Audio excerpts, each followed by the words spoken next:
Újra együtt vagyunk, köszöntöm mindazokat, akik ezúttal is velünk tartanak. Az ezen a helyen szokásos szolgálati közlemények sorában először is szorgalmazom, pontosabban kérem, hogy akik idáig elmulasztották, de rendszeresen néznek bennünket, szíveskedjenek feliratkozni a YouTube-on a képernyő alatt jobbra található piros feliratkozás gomb megnyomásával. Ez önöknek az égvilágon semmiben nem kerül, de csatornánkat nagyban erősítik vele, illetve a Facebookon néznek minket, akkor ott a képernyő majdnem tetején a kék színű követem gombot kell megnyomni a feliratkozáshoz. És amennyiben rendszeres nézőink, hallgatóink és legalább önmaguknak elismerik az ezen a csatornán hétről hétre kínált változatos témákat, és mondjuk az önök értékítélete szerint is nívós beszélgetéseket, akinek van rá lehetősége, kérem szépen, hogy támogassa a kitartó műsorkészítést, a YouTube-on a képernyő alatt jobbra található köszönet szóra kattintva, vagy ha úgy egyszerűbb, a patreon.com oldalunkon, amelynek címét kiírva itt olvashatják. Ezzel túl is estünk a szolgálati közlendőkön, és akkor már is rátérhetünk a mai podcastre, ami bizonyos szempontból kísérleti adás, ugyanis a műsor első részében, történetünkben először vita lesz, mégpedig egy égetően aktuális kérdésről, aztán pedig ismét helyt adunk a Zöld és Zöld című rovatunknak, amelyben egy nem csak csodálatos, de roppant tudatosan épített kertbe vezetjük el önöket.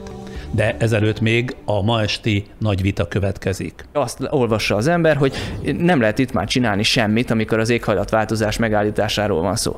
Abból a helyzetből, ami mondjuk 15 évvel ezelőtt volt, hogy nem is létezik ez a probléma, ezzel nem is kell foglalkozni, mert annyira jelentéktelen, most oda esünk át a másik végletbe, hogy már elment a vonat, ezzel már semmit se lehet csinálni. Tehát ez, ahogy 15 évvel ezelőtt nem volt igaz az, hogy nincs probléma, ma nem igaz az, hogy ezzel a problémával semmit sem lehet kezdeni. Én úgy éreztem, hogy nekem felelősségem van abban, hogy a fenntarthatóságra, mint komplex problémára felhívjam a figyelmet, és egy sokkal komplexebb gondolkodásra hívnám a tudományos közösséget és a társadalmat egyaránt. Tehát akkor felvállalom azt, hogy provokatív vagyok, beszéljünk róla, ez legalább sikerült, és ne szemellenzővel egy egybites illúziókat tápláljunk.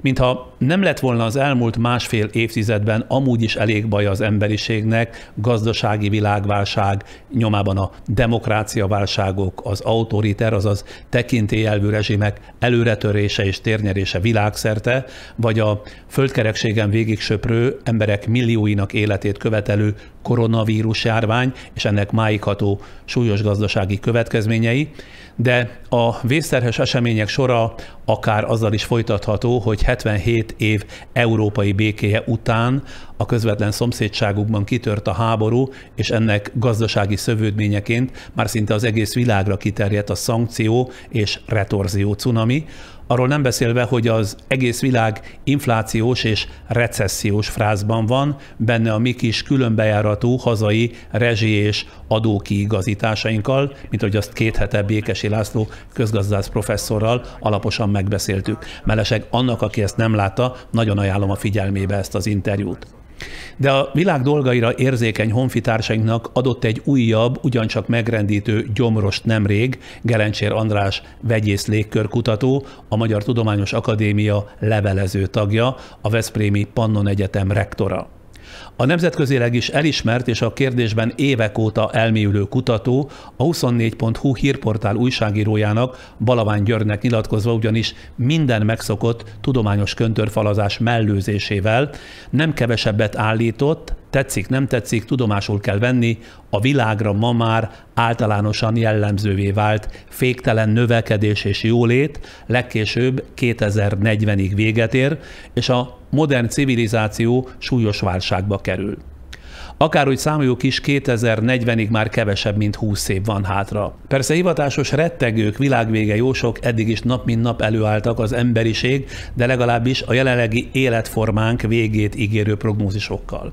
Ezúttal azonban nem egy félművelt, hanem számokkal, adatokkal, tendenciákkal dolgozó, nemzetközileg is jegyzett tudó sorolta hosszasan, és igencsak meggyőzően, hogy miért kell lényegében zsákutcának tekinteni mindazokat a menekülő utakat, amiktől a fejlődést, de leginkább életformánk fenntarthatóságát reméltük.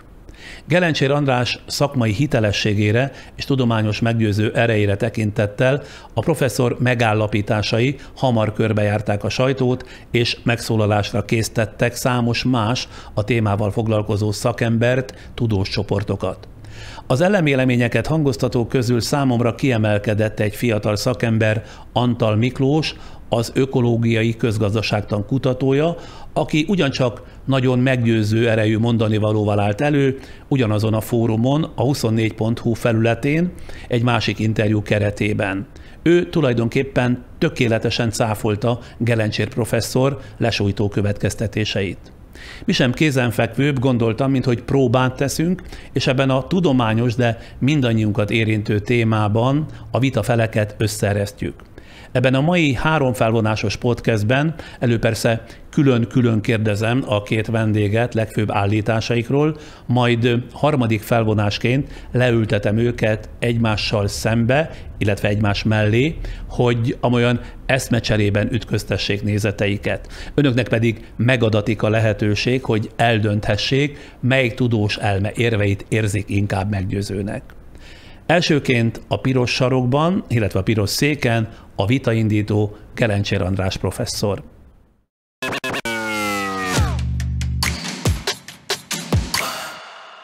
Gondolta volna, professzor úr, hogy a cikk, illetve az interjú ekkorát fog szólni? Nem mondtam azt, amit korábban is mondtam, most már hosszabb ideje, és ez egyszerűen felrobbant. Egyébként szeret provokálni? Igen, azt gondolom, hogy szeretem kimondani az igazságot, és nem nagyon vagyok tekintettel arra, hogy mit várnak el tőlem, hogy mit mondjak. A tudományos igazságot azt mindig ilyen határozottan képviseltem. Jó, mielőtt belemegyünk a beszélgetésbe, az ön életrajzát is szeretném ismertetni, csak hogy képbe hozzuk nézőinket, hallgatóinkat. Gelencsér András Kisvárdán született 1966-ban, 55 éves. Szülei mindketten orvosok voltak, apja belgyógyász, anyja gyerekgyógyász, a soproni Széchenyi István gimnáziumban érettségizett, majd 1990-ben már vegyészmérnökként kitüntetéssel diplomázott a Veszprémi Vegyipari Egyetemen. 5 évvel később ugyanitt a környezettudományi tanszéken szerzett doktori fokozatot. 1996 és 2005 között a Magyar Tudományos Akadémia Veszprémi Egyetemen működő levegőkémiai kutatócsoportjában tudományos főmunkatárs volt. 2002-ben lett a Tudományos Akadémia doktora, 2006-ban habilitált, azaz tudományos fokozatot szerzett, 2006-tól egyetemi tanár a mérnöki karon, melynek dékán helyettese lett, majd 2015-ben a Veszprémi Pannon Egyetem rektorává választották. 2019-ben a Magyar Tudományos Akadémia levelező tagja lett. Levegőkémikus, aki a légkörben lebegő parányi részecskékkel és azoknak a globális éghajlatra gyakorolt hatásaival foglalkozik. Gelencsér András volt az első, aki felismerte a humusz kialakulásának folyamatát a légkörben. Eddig több mint 6500 független hivatkozás történt tudományos írásaira.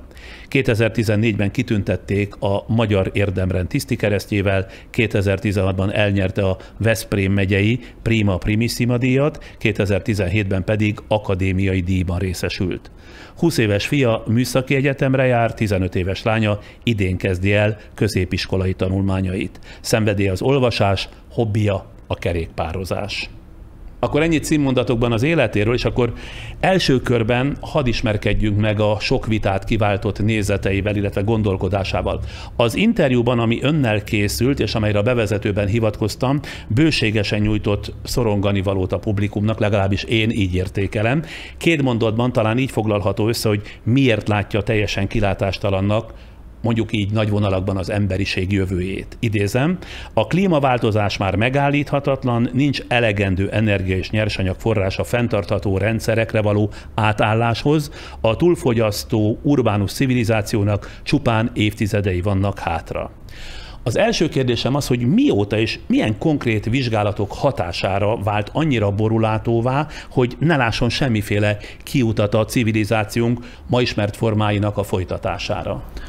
Az az igazság, hogy nem tudományos publikációkból merítettem az első ötletet, hanem egy hétvégéből, amit a gyerekeimmel töltöttem Bécsben, és a Természettudományi Múzeumban látogattunk el, és ott az ásványtani kiállításon módszeresen be vannak mutatva azok a nyersanyagok, elemek, amelyek a modern civilizáció eszközeihez szükségesek. És mindegyik fölött ott van egy számláló. És ez a számláló ilyen 15-től 30 évet mutatott valamennyi elem esetében, ami azt jelzi, hogy ennyi van vissza az ismert készletekből, hogyha a felhasználása ezeknek az anyagoknak ugyanígy folytatódik, és ez megdöbbentett. És abban biztos, hogy egyébként, amit a számláló mutatott, az megfelel a tudományos tényeknek? Hát azóta ezeket én ellenőriztem, hiszen én utána elkezdtem ezzel a témával foglalkozni. Én magam mentem utána a tudományos irodalmaknak, és ezeket az elemeket módszeresen elkezdtem vizsgálni, hogy ezeknek a készleteiből mennyi a felhasználás, illetve milyen készletek vannak. Ezek olyan elemek voltak, amelyek az emberiség léte szempontjából alapvetőek és fontosak? Alapvetően a modern civilizáció eszköztárához szükségesek ezek az elemek, tehát azokhoz a kényelmi berendezésekhez, amelyekhez hozzászoktunk. Úgy, mint okostelefon, úgy, mint számítógép, elektromos autó, bármi. Mikor történt ez a látogatás a Bécsi Múzeumban? A 2010-es évek közepe tájékán szerintem. És addig, amíg a múzeumban ez a látogatás nem történt meg, ezekre az adatokra, vagy mondjuk úgy válságtényezőkre nem is figyelt fel olvasmányaiból, vagy a tudományos szakirodalomból? Hát ugye ezt már nagyon régóta mondogatjuk, hogy véges rendszerben végtelen növekedés az nem képzelhető el, tehát ilyen értelemben nyilván tisztában voltam vele. Azzal, hogy konkrétan ennyire súlyos a helyzet, és hogy szinte valamennyi kritikus elem az ténylegesen a kimerülés szélén van, ez nem gondoltam volna. Tehát akkor szembesültem ezzel, és ez sokszerű volt számomra. Ezek tudományos közleményekben elolvashatók. Én összegyűjtöttem őket, az információk onnan származnak. Természetesen én nem értek mindenhez, és nem is akarok érteni. Én a tudományban bízok, és a tudományos eredményekre építem, amit mondok. Tehát ez nem az én állításom, hanem ez a tudomány eredményeinek a gyűjteményéből származik. Hányfajta tudományterületről kellett adatokat nyernie, illetve ismereteket szereznie, hogy ez a kép így álljon össze? Alapvetően a műszaki tudományok, illetve a földtudományok azok, hiszen a nyersanyagok azok alapvetően a földtudomány területéhez tartoznak. Én ugye az akadémián is a földtudományok osztályához tartozom, ott vagyok levelező tag, és nagyon sok előadást hallottam ezekkel kapcsolatban kollégáktól a földtudományok köréből. A drámai megfogalmazásainak tompítatlanságát, mert én erre is gondoltam, nem vezérelte némi pedagógiai célzat? Lehet, hogy csak mondjuk azért festette a jövőt reménytelennek, mert úgy érzékelte, hogy a mindennapi embereket, de főleg a politikusokat, az országvezetőket is egyszerűen, ahogy ezt tapasztaljuk, meglehetősen hidegen hagyja a civilizáció jövőjére leselkedő, borulátó előrejelzések tömege. Én kimondom azt, amit sokan ismernek, és nagyon kevesen mernek. Mert általában udvariaskodni szoktunk, és általában illúziókat szeretünk táplálni, főleg a jövőt illetően. És miért van ez így egyébként? Ha tényleg ennyire reményvesztetés, vészjósló a helyzet, akkor mi a helye az udvariaskodásnak? Hát talán azért, mert ugye a gazdaság is, meg a politika mindig rövid távú érdekeken alapul, ami azt jelenti, hogy nem érdeke az, hogy olyan lépéseket tegyen, amelyek tényleg az emberiség jövőjét, középtávú jövőjét, vagy hosszú távú jövőjét érintik. Ezzel nem lehet választást nyerni, hogy hát sokkal rosszabb lesz. Miért éppen a nyersanyagok fogyása az, amely alapvetően befolyásolja a jövő kilátástalanságait? Hát ugye azért, mert a fenntarthatóság az a fosszilis energiahordozóknak a kiváltására épül. Tehát erre alapul a gazdaság, illetve a politikai szándék is. Ugyanakkor azok a nyersanyagok, ami ehhez kellenek, ugyanolyan végesek, mint az olaj, a gáz vagy a szén, és ezekről valahogy jó indulattal megfeledkezünk. Említhetném a lítiumot, amely ugye az elektromos autózásnak az egyik kulcs eleme, tehát az akkumulátorokban nélkülözhetetlen, de a kobalt is ugyanide sorolható, amelyet jó részt a kongói köztársaságban bányásznak a földön, és hát az is ezekhez az akkumulátorokhoz kell. És ezeknek a készletei, azok főleg olyan tervezett felhasználás esetén, ezek nagyon hamar ki fognak merülni. Hát ugye a fosszilis energiahordozók használata sokkal nagyobb múltra tekint vissza, tehát az most már több évszázados, mondjuk a szén, de legalább egy évszázados, tehát azon a folyamaton a fosszilis energiahordozók már elindultak, ami azt jelenti, hogy a könnyen kitermelhető készleteket, azokat már jó részt felhasználtuk, kitermeltük, és most olyan készleteket használunk fel, amelyekhez sokkal nehezebb hozzáférni. Nem úgy van, hogy szénből, mint hogyha nagyon sok lenne még? Tehát, hogy rengeteg lelőhely van, olyan is, amit egyébként még nem aknáznak ki? Ez igaz, de én elsősorban a kőolajra gondoltam, hiszen a kőolaj igazán a modern civilizációnak az alapja és a leginkább nélkülözhetetlen fosszilis energiahordozó, hiszen a mobilitás elképzelhetetlen lenne nélküle. És az olajmezők kimerülőben vannak? Ilyen értelemben igen, tehát egyre nehezebben hozzáférhető, egyre nagyobb energiával kitermelhető olaj áll rendelkezésre. Ez a palaolaj, amit ugye be akarnak hozni Európába is, ez például rendkívül gazdaságtalanul termelhető. Miért? Azért, mert nagyon rövid ideig működnek a kutak, és nagyon bonyolult technológia szükséges hozzá, rétegrepesztés, vegyi anyagok a mélybe juttatása, és ez rendkívül anyag- és energiaigényes. És ami például a vizet illeti, az mennyire korlátozottan áll rendelkezésre? Most problémák vannak a vízellátással nagyon sok európai országban, így Magyarországon is, tehát azért a víz is egy erőforrás, ami most már bizonyos országokban, bizonyos időszakokban kritikus. Pedig hát vízből a Földön van bőven, de mégis ellátási problémák vannak nagyon sok helyen. Szinte megsemmisítő erejűnek tűnnek azok az érvei, amelyekkel az úgynevezett fenntartható fejlődés biztosítékaiként leggyakrabban emlegetett szél- és napenergiával, elektromos autózással, a napelemekkel, a biomasszával, a karbonsemlegességgel kapcsolatos illúzióinkat kivégzi. Nem lát olyan menekülő utat, ígéretes alternatívát, vagy akár csak mondjuk küszöbön álló felfedezést, amely mégiscsak folytathatóvá tenné a civilizáció működését? Hát nagyon sok kutatás van, és nagyon sok technológiai fejlesztés van. A probléma a léptékkel van, tehát a megvalósítás léptéke az óriásira duzzadt. Ugye 8 milliárd ember van a Földön már közel, és abból a fogyasztói társadalomban is most már 3-4 milliárd szeretne tartozni, és amit meg akarunk valósítani, azt ebben a léptékben kell megvalósítani. Gondoljunk csak az autózásra. Vannak egész jó motortípusok, amelyek nagyon kis károsanyag kibocsátásúak, és mégis hozzák be tréleren azokat a 20 éves régi dízelautókat, és helyezik üzembe, amelyek még évtizedekig fogják róni az utakat. Tehát van egy technológia, van egy csúcstechnológia, és van a valóság. És én a globális problémákról beszéltem, és a valóságról. Tehát nem a elméleti lehetőségekről, hanem arról, ami körülvesz bennünket. De hogyha piacképes kereslet csak arra van, akkor hogyan lehet ezt az ellentmondást feloldani? Hát nem lehet feloldani, csak ugye amikor arról beszélünk, hogy van egy technológia, ami képes esetleg valamilyen megoldást adni, akkor annak a technológiának el kellene terjedni. És ezért mondtam, hogy van Euro 7-es motor, de a valóság az, hogy negyed óránként jönnek be tréleren a visszatekert kilométer órájú használt autók. Na de például, amit említettem, a szél- és napenergia, ezekkel mi a baj? Bármennyire is divatos ezt a kifejezést használni, hogy megújuló energiaforrás, a napelem nem energiaforrás. Tehát egy napelemet hónunk alá veszünk és leviszünk télen a pincébe, szorongatjuk, abból nem hiszem, hogy meg fogunk tudni melegedni. Ez egy energia átalakító berendezés. Ahhoz kell sütni a napnak. De általában süt a nap? Hát amikor süt, akkor igen, akkor lehet belőle elektromos energiát csinálni. Ez a napelem nem magától terem, hanem ezt elő kell állítani. Olyan anyagokat kell hozzá felhasználni, amelyeknek az előállítása nagyon sok energiát emészt fel. És ami a szélenergiát illeti? Ugyanez. Egy szélerőműnek körülbelül 2000 tonna a tömege, ennek az anyagát elő kell állítani. A logisztikáról már nem is beszélek, hogy mondjuk egy 1000 tonnás daru kell egy ilyen szélerőműnek a felállításához, ami azért nem terem minden bokorban.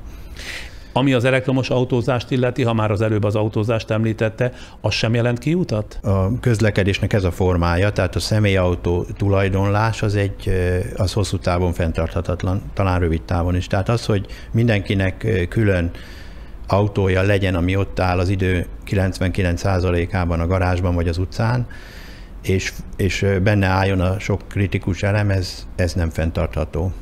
Maga a közlekedési forma természetesen más modellben, tehát megosztott szolgáltatásként például elképzelhető, mert ugye nem szennyezi közvetlenül a környezetet. Ami az autózást illeti, ezt látná megoldásnak? Igen. Tehát közösségi autózás? Igen. Egy autót többen vesznek igénybe, ez azt jelenti? Igen, inkább. De az, hogy mindenkinek saját legyen, és lecseréljük az 1,3 milliárd autót a Földön elektromos autóra, ennek nincs meg a fedezete.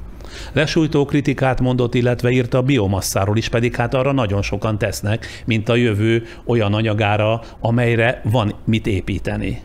Hát ugye a biomasszának az a problémája, hogy a biomassa termelése az egy nagyon gazdaságtalan folyamat, a fotoszintézis hatásfoka az 1%-nál kevesebb, és a jelentős fosszilis energiabefektetést igényel a mezőgazdasági termelés. Tehát egy egységnyi fosszilis energia hordozó mennyiség befektetésével egynél alig több egység energiát lehet ebből a rendszerből csak kinyerni, feltéve, ha nincs éghajlatváltozás, nincs aszály, és azok a mezőgazdasági rendszerek tudják azt a terméshozamot. És a karbonsemlegességgel kapcsolatban mi a baj? A karbonsemlegesség azt jelenti, hogy ne bocsássunk ki széndioxidot, tehát próbáljunk olyan energiatermelési módokat használni, amelyeknek nincs széndioxid kibocsátása. Egyrészt ilyenek nem léteznek, másrészt csak erre fókuszálni azért zsákutca, mert nem vesszük figyelembe a nyersanyagok korlátait, amiről az imént beszéltem. Na most akkor már csak azt lenne jó tudni, hogy van-e bármilyen konkrét elképzelése arról az új világról, amelynek a kezdetét ön körülbelül 2040-re teszi? A maihoz képest sokkal kevesebb kényelmi berendezés fog rendelkezésünkre állni, tehát szerényebb lesz az életünk. Tehát sok mindenről, amit most természetesnek veszünk, le kell mondanunk.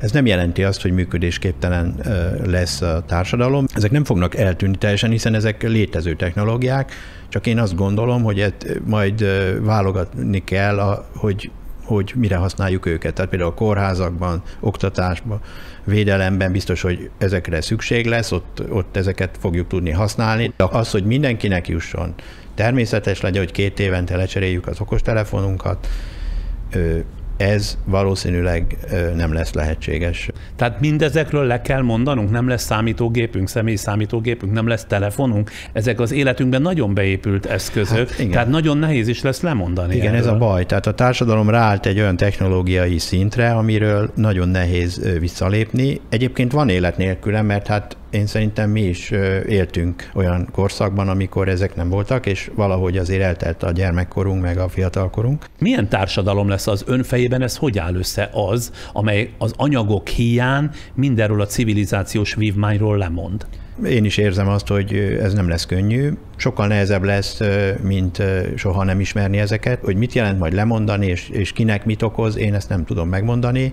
Nem lesz könnyű feladat a társadalom működőképességét egy ilyen beszűkült világban fenntartani. De mindennek az az alapja, ha jól értem mindazt, amit mond, hogy az anyagok elfogynak. Az elfogy, az talán nem a legjobb szó, mert az egy kicsit olyan, mintha mondjuk a boltok polcain nincs cukor vagy étolaj. Itt nem arról van szó, itt arról van szó, hogy egyre nagyobb energia és anyag ráfordítással lehet csak ezeket megszerezni, előállítani. Csak ugye a világ a növekedésben érdekelt, az egész globális gazdaságnak a működése az semmi más nem tud elképzelni, csak a növekedést. Viszont ennek van egy korlátja, ezt úgy hívják, hogy föld. És ez a föld nem tud növekedni, anyag a földre 4,5 milliárd éve nem érkezett, és nem is fog érkezni, tehát ilyen értelemben a lehetőségeink korlátosak. Ugye az emberi társadalom egyik tradicionális hajtóereje mindig is a javak birtoklására, szaporítására való törekvés volt. A modern ipari társadalom az erre való igényt kívánja kielégíteni, egyben nyilván fel is pörgetni. Na most le lehet-e szokni erről a függőségről, és ha az erőforrások kimerülése le is szoktatja majd az emberiséget erről, van-e bármilyen sejtése arról, hogy mi lehet majd, ami ezek helyébe lép?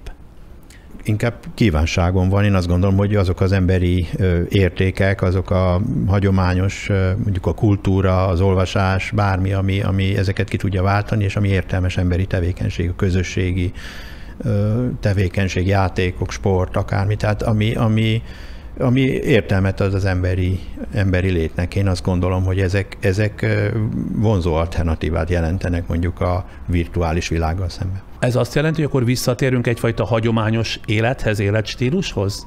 Hát ha tudunk, igen. Ha képesek vagyunk rá, akkor ez egy lehetőség. Kérdés, hogy az a generáció, aki ezt nem tapasztalta meg, és egész máshoz szokott, ez mennyire hajlandó. Tehát az, hogy lesz egy kényszer, az rendben van, de az, hogy ezt az ember hogy viseli, hogy összeomlik, vagy törzúz, vagy tudomásul veszi, vagy akár még meglátja benne a jót, és még élvezi is, ez egyéni döntés.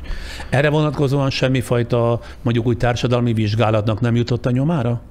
Itt annyira a növekedésben gondolkozik mindenki, hogy ezt a fajta jövőképet, hogy akkor hogyan lehet így visszavonulni, ezt olyan nagyon nem vizsgálták, a társadalomtudósok sem. Odáig rendben van, hogy a növekedésnek a korlátai, káros hatásai, következményei, az a fókuszban van. De az, hogy mi lenne jó helyette, és hogy lehetne egy működő társadalmat növekedés nélkül, meg gazdaságot növekedés nélkül működtetni, erről nem túl sokat olvastam. Csak a civilizáció jövőjét illetően ennyire borulátó, vagy mondjuk alapvetően az életben is borulátás jellemzi?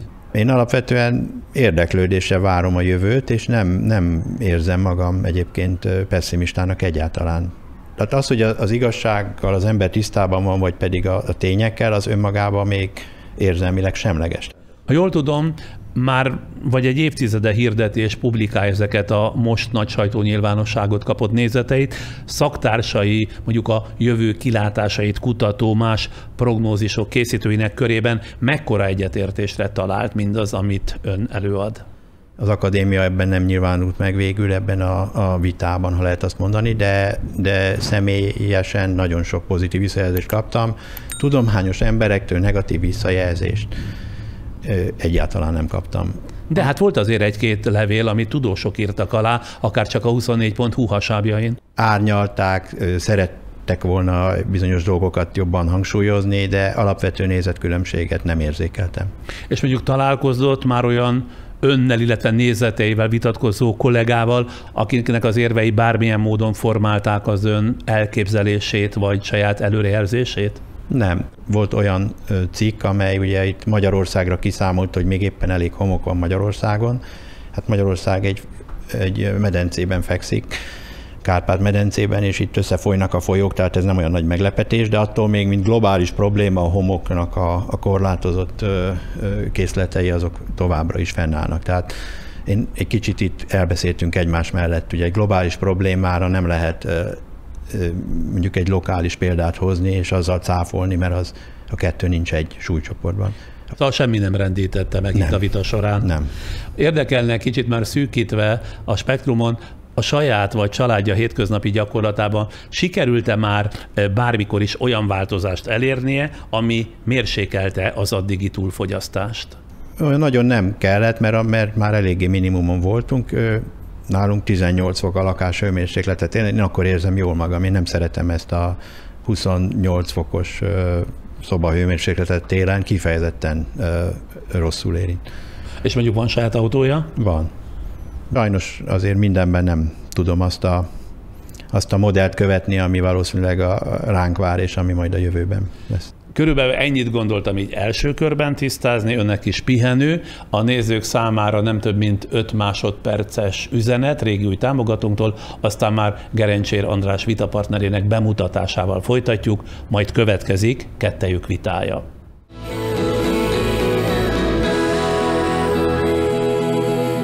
A gyors helycsere megtörtént, itt van Antal Miklós fizikus, az ökológiai közgazdaságtan kutatója, aki vitatja, vagy talán erősen vitatja Gerencsér András nézeteit, gondolatait? Hát az ő cikke azt sugallta, hogy ez egy lefutott ügy, hogy a tudomány mai álláspontja szerint a civilizációs összeomlás elkerülhetetlen. És itt ezzel mindenképpen vitatkoznék. A tudomány alapvetően azt üzeni, hogy nagyon-nagyon fontos, hogy mit csinálunk a következő években és évtizedekben, és azt gondolom, hogy ez egy kvalitatív, egy minőségileg más üzenet. Mielőtt nézeteivel alaposabban is még így 2-esben megismerkedünk, előtte az életrajzát röviden elmondanám. Antal Miklós 1983-ban Pécset született, 39 éves, apja orvos, anyja tanítónő volt, 2007-ben kiváló eredménnyel végzett mérnök-fizikusként a Budapesti Műszaki Egyetemen, doktori fokozatot közgazdaságtan menedzsment szakterületen szerzett, de évek óta ökológiai közgazdaságtannal foglalkozik. A doktori fokozat megszerzése után kutató volt a CEU-n, azaz a Budapestről elüldözött Közép-Európai Egyetemen, valamint a Barcelonai Autonóm Egyetemen és a Leedsi Egyetemen. Kutatási területe volt korábban az energetika és gazdaságtan, jelenleg kutatócsoportjával a 4 napos munkahét megvalósíthatóságát vizsgálja, és annak társadalmi és környezeti hatását. Leginspiratívabb tanárának Koncz Károly tartja, aki a középiskolában tanította fizikára és természettudományos szemléletre. Megjegyzem, nagyon szép, mert ezt a honlapjáról vettük, és hogy megemlékezik valaki arról, akinek köszönheti tulajdonképpen az intellektuális fejlődését, ez ritka is, és nagyon tetszett, úgyhogy ki akarom fejezni a szimpátiámat. Természettudományos szemlélete tehát Koncz Károly tanította, de nagyban hatott rá Pál Feri atya, Lester Brown, Soros György, Pilinszky János és Gerald Durrell. Jól mondom? Igen. Felesége nyelvtanár, egy 8 hónapos kisfiú édesapja. Hobbija a futás, tájfutás, biciklizés, egyensúlyozás és a frisbee, valamint a néptánc. E 2 utóbbit nem értem, a frisbee-t, meg a néptáncot. Hát a frisbee az ugye csapatban is űzhető sport, tehát ez egy nagyon-nagyon élvezetes. Az, amikor így eldobom? Vagy... Hát amikor dobáljuk a frisbee-t, és be kell juttatni egy zónába. Ez ugye egy ilyen csapatos verzióban, ez egy rendkívül intenzív és nagyon élvezetes sport. És akkor a néptánchoz is a közösség vitte, a közösség vonzó ereje? A néptánc az egy régebbi történet, az még egész pici koromból származik, de a néptánc meg egy buli. Na jó, akkor hadd ismerkedjünk meg a gondolkodásával is. Feltételezem, hogy nem az internetes portál felületén találkozott először Gelencsér professzor nézeteivel. Mindenek előtt arra vagyok kíváncsi, hogy mit szólt ahhoz, hogy a kilátástalanságot hordozó jóslat milyen hatalmas érdeklődést váltott ki, és nem csak az olvasók, hanem tulajdonképpen a tudományos szakemberek körében is. Itt több dolog keveredik. Az egyik az, hogy valaki a tudomány nevében beszél, és egy olyan dolgot mond, ami mindenki számára releváns, távolról nézve egy megkérdőjelezhetetlen véleménynek tűnik, aki ugye ezekkel a kérdésekkel nem foglalkozik, az ugye a technikai részletekkel nem fog vitatkozni, viszont hogyha a konklúziók is igazak, az ugye mindenki számára rendkívül releváns. Most akkor Gelencsér professzort minősítette ezzel, ugye? Tehát őróla mondta azt, hogy ő az, aki tényeket sorol, az olvasók pedig nagyon egyszerű következtetésekre juthatnak ezekből. Hát ugye ő levonja a következtetéseket, tehát ugye ezek a következtetések, hogy a civilizáció össze fog omlani, ez pontosan mit jelent, az persze egy rendkívül fontos kérdés, amire nem válaszoltunk, vagy amit nem tudtunk elolvasni ebben a cikkben, de hogy egy olyan dolgot állít, ami mindenkinek az élete szempontjából rendkívül fontos, és ami ugye a mostani média környezetben sokak számára úgy többé-kevésbé hihető, és hát ő úgy jelenik meg, mint a tudomány képviselője, és olyanokat mond, hogy ez az igazság, ez így működik, sokan ezt mondják, és ez a helyzet, ez a tudományos álláspont, és ugye ha valaki ezt elolvassa laikusként, akkor azt mondja, hogy hát akkor kalapkabát. Tehát, hogy akkor ennek a dolognak nem sokára vége, és ebből mindjárt el is juthat arra a következtetésre, hogy akkor carpe diem, próbáljuk a maradék néhány évet kiélvezni, vagy eljuthat oda, hogy akkor depressziós kell, hogy legyek, mert ebből a helyzetből nincsen kiút. Egyik sem igazán oldja. Mindegyik kifejezetten a megoldásoknak a nehezítését jelenti. Egy ismert klímakutató, aki nem kívánta magát megnevezni, azt mondta, hogy vitapartnerének, Gelencsér professzornak a fő trendvonalakat illetően sok tekintetben igaza van, csak, idézem, egyszerűen nem lehet a világ elé állni azzal, hogy a jövő teljesen reménytelen, nincs mit tenni, és elkerülhetetlenül le kell mondanunk a civilizáció fontosabb, idáig alkalmazott vívmányairól.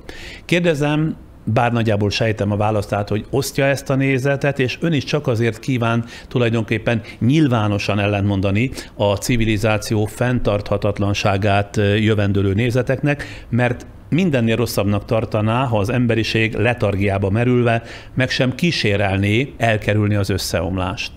Én is sok dologban egyetértek Andrással, és ez majd ki fog derülni. Önök ismerik egymást, hogy Andrást mondott? Azért mondtam, mert a Magyar Tudományos Akadémia Fenntartható Fejlődési Elnöki Bizottságában mind a ketten benne vagyunk, és ezért onnan ismerjük egymást. De nem beszéltünk személyesen ezekről a kérdésekről, tehát amikor olvastam a 24.hu-n cikket, akkor számomra új információ volt, hogy ő ezeket a dolgokat így látja. A kérdésre visszatérve, hogy azért próbálok-e mondani valamit, mert különben az emberek letargiába kerülnek, és nem fognak csinálni semmit, amitől jobb lesz a helyzet. Erre azt mondanám, hogy amikor civilizációs összeomlásról beszélünk, akkor mondjuk meg konkrétan, hogy mi fenyeget.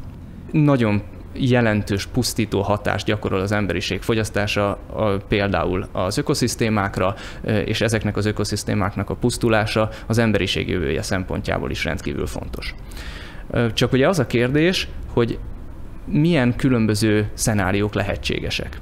És hogyha vannak jobb és rosszabb kimenetelek, akkor rendkívül fontos ezek közötti különbségre rámutatni, és azon gondolkodni, hogy lehet a jobb kimenetelek felé menni. Mert egyébként vannak jobb és rosszabb szenáriók? Ön úgy gondolja? Nekem Gerencsér professzor cikkéből az derült ki, hogy egyfajta szenárió van. Pontosan ez az. Pontosan ezért akartam szólni. Úgy tűnik, hogy vannak olyan állatfajok, amelyek sajnos a mi életünk időtartalma alatt várhatóan ki fognak pusztulni, de próbáljunk meg tenni ellene, és nézzük meg, hogy mit lehet elérni, és azt lehet látni, hogy vannak olyan területek, ahol jelentős különbségek lehetnek a között, ami akkor alakul ki, hogyha semmit se csinálunk, és a között, ami a jelentős beavatkozások esetén alakulhat ki. Ha egyáltalán össze lehet foglalni, ön mit tart Gerencsér professzor gondolatmenetében alapvető félresiklásnak? Konkrét tudományos állításokkal vitatkoznék. Tehát ő például azt mondja, hogy az éghajlatváltozás esetében már nem tudunk megállítani semmit. Így hangzik konkrétan a mondat az interjúban, hogy már nem tudunk megállítani semmit. Ugye ez az állítás tudományos szempontból ebben a pillanatban téves. A tudomány mai állása szerint, hogyha ebben a pillanatban nullára csökkentenénk a kibocsátásokat, az üvegházgázoknak a kibocsátását, akkor a felmelegedés is megállna. Ez nagyon fontos, mert ez azt jelenti, hogy a saját kezünkben van a sorsunk. Tehát, hogy az emberiség tud olyan dolgot csinálni, amivel a felmelegedést és az éghajlatváltozás ezzel járó negatív következményeit meg tudja állítani. Ugye itt ez egy konkrét tárgyi vita. Ahogy olvastam ezt az interjút, én ugye sok területen, amiről beszél, nem vagyok szakértő, de olyan gyanús állítások voltak, és elkezdtem rákeresni ezekre az állításokra, és különböző cikkeket, például mondjuk a napelemek energetikai megtérülésére, hogy mennyi idő szükséges ahhoz, hogy az adott napelemnek az előállítási energiaköltsége visszatérüljön a termelt energiából.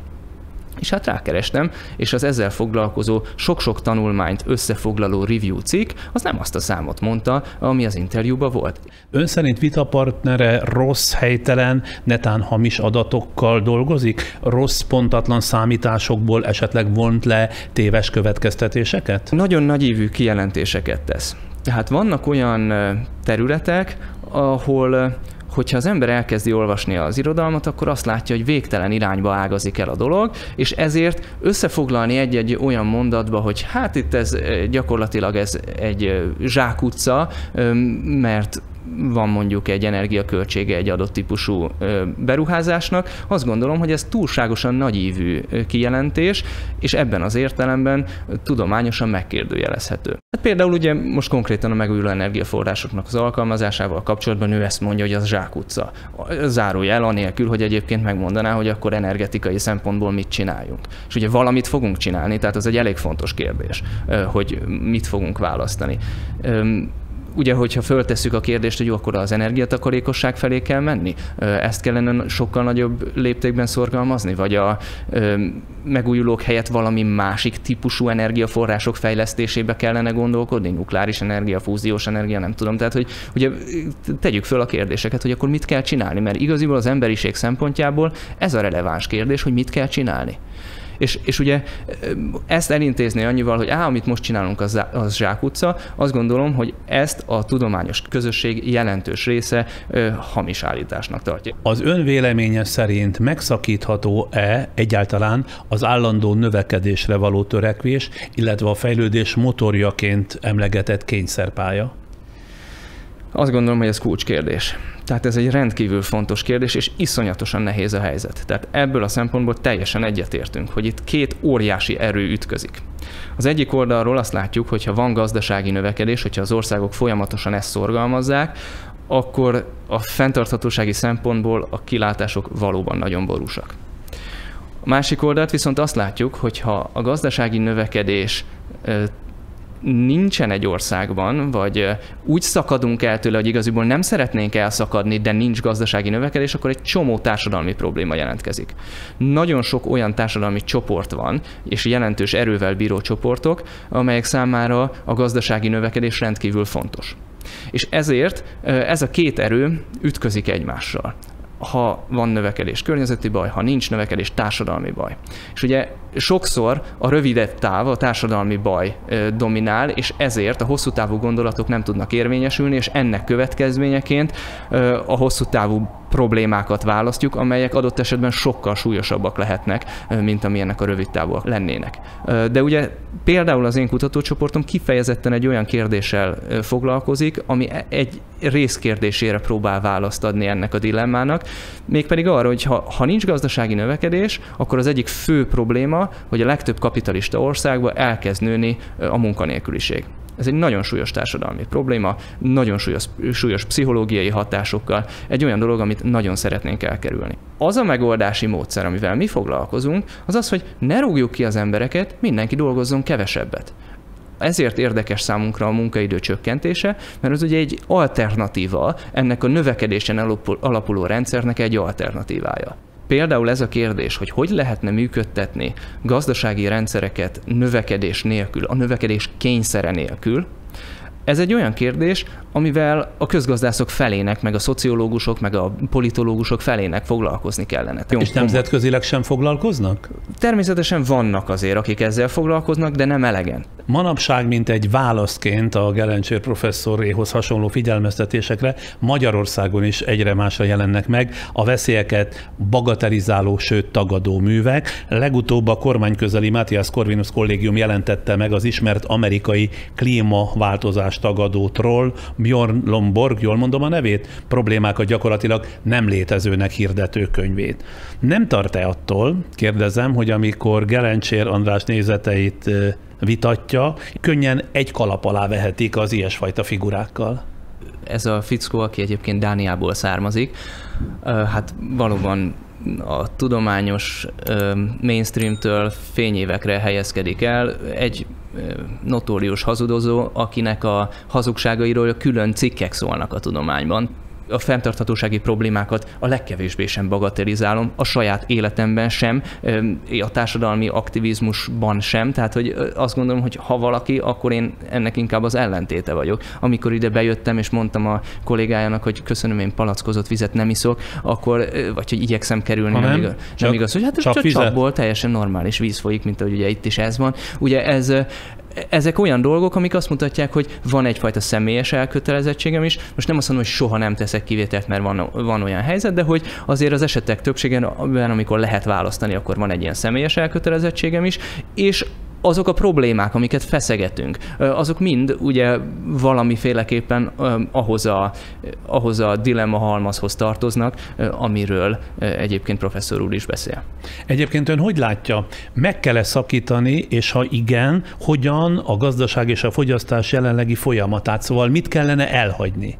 Vehetjük a szektorokat közlekedési szempontból. A légi közlekedésből nagyon jelentős rész elhagyható. A Covid időszak azért megmutatta, hogy van olyan élet is, amikor a légi közlekedés sokkal kevésbé zajlik, mint ma. Ezt sokkal magasabb adókkal szükséges elérni az én megítélésem szerint.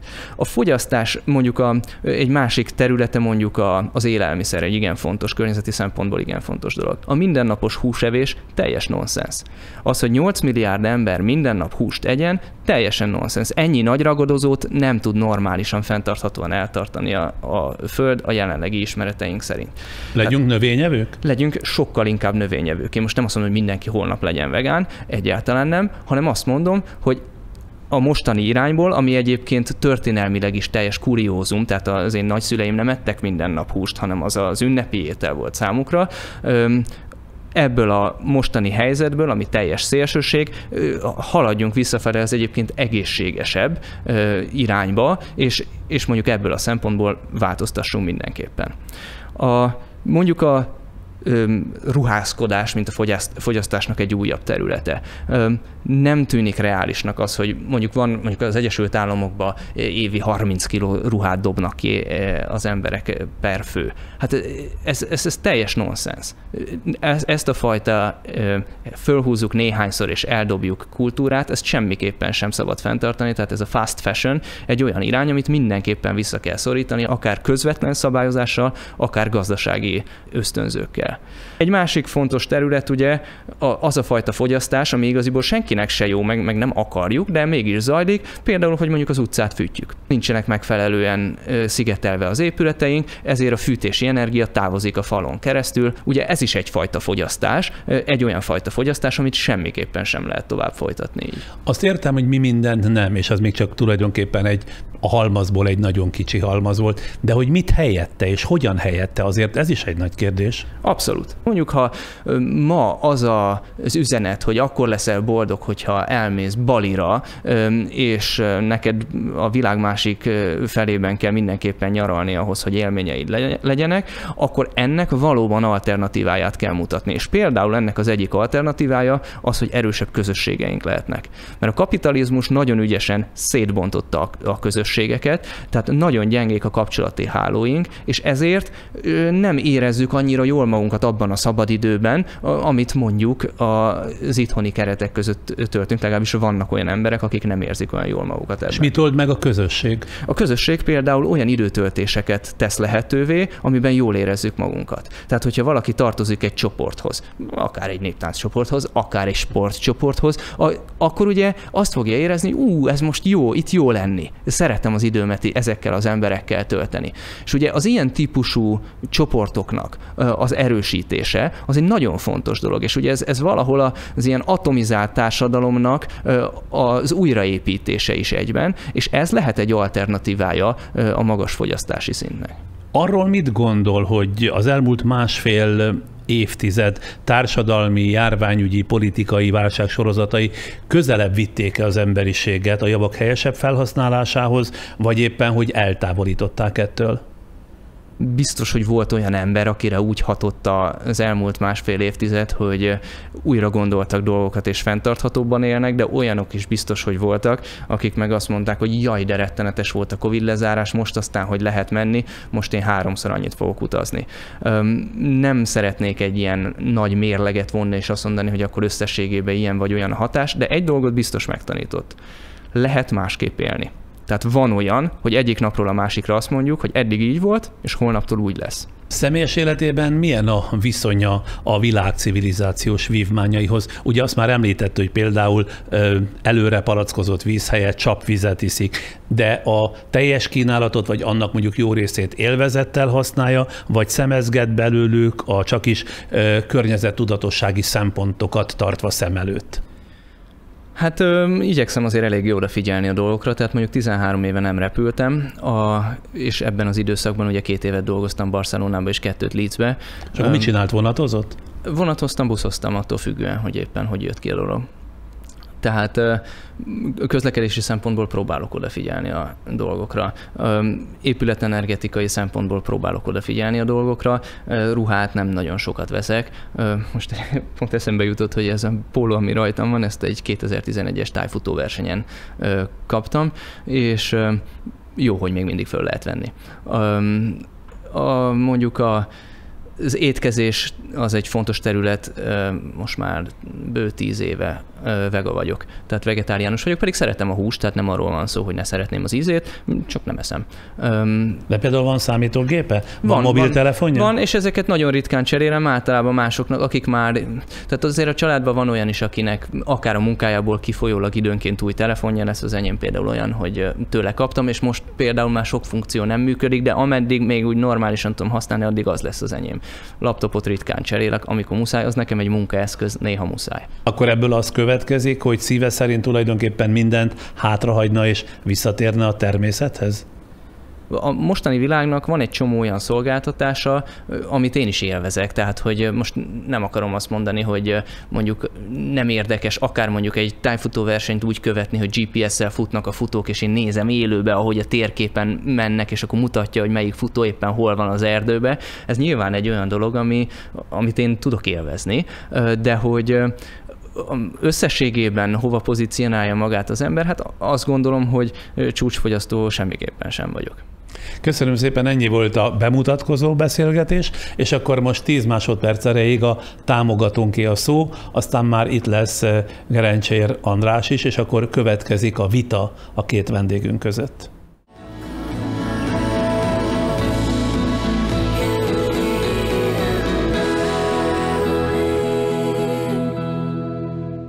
Vitával folytatjuk ezt a mostani podcastet. Ennek egyik résztvevője Gerencsér András, környezettudós, légkörkutató.